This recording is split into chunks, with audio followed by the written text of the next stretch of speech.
Dot and কির buy one get one সেলে ওদের সাইট থেকে আমি অর্ডার করেছিলাম কিছু জিনিস।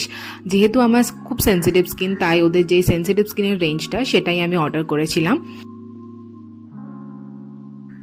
তো এখানে প্রথমে আছে সেটা হচ্ছে একটা ফেস ওয়াশ, যেটা স্যালিসিলিক অ্যাসিডের, সেন্সিটিভ স্কিনের জন্য খুবই ভালো। তো এরপর আছে ফেস সিরাম, এরপর আছে SPF 50 সানস্ক্রিন আর নাইট জেল। আর তার সাথে পেয়ে গেছি দুটো ফ্রি গিফট, একটা ময়শ্চারাইজার আর একটা ছোট মিনি ফেস ওয়াশ।